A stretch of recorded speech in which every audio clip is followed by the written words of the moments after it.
Hello les CM1, on travaille aujourd'hui sur la première leçon de géométrie, une leçon de vocabulaire. En géométrie, on va se poser comme règle qu'il y a une infinité de points. Une infinité de points, ça veut dire qu'il y en a autant qu'on veut. On pourra toujours en trouver un de plus. Le point, on le représente par une petite croix, une intersection entre deux lignes. Le point, c'est exactement à l'endroit où ça se croise. Attention, ça c'est le nom du point. Le point, il est défini par le croisement. Par exemple, ici, le point C, il est là. Exactement là. Il existe une infinité de points et chaque point est unique.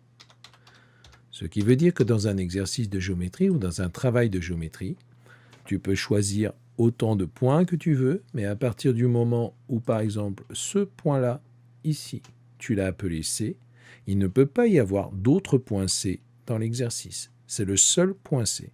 Et si on te parle plus tard d'un point C, c'est forcément celui-ci. On voit maintenant ce que veut dire le mot « aligné ».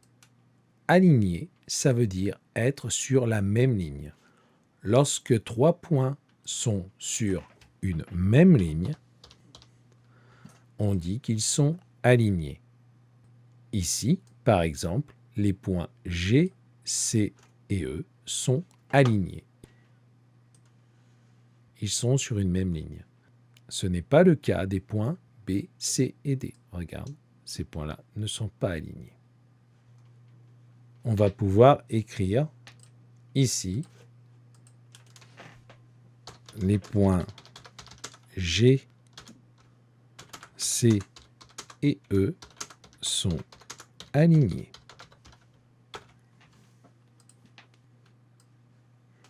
On va parler du segment.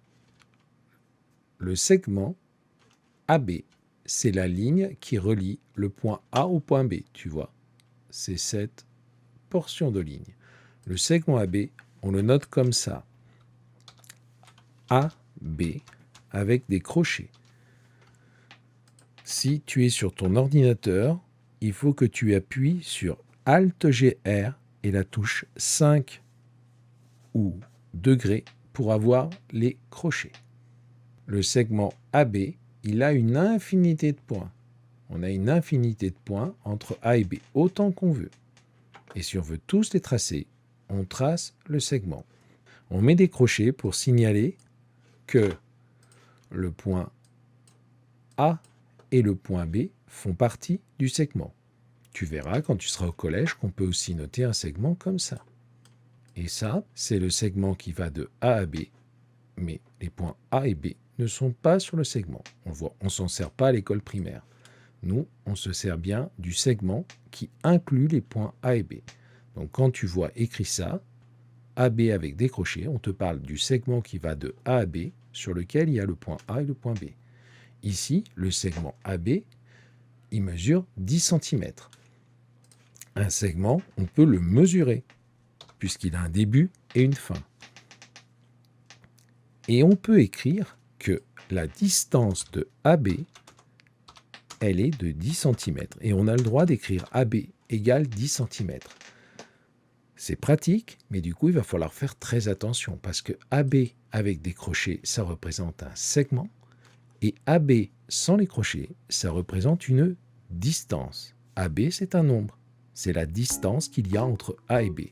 Si tu veux parler du segment, il faut bien penser à mettre les crochets.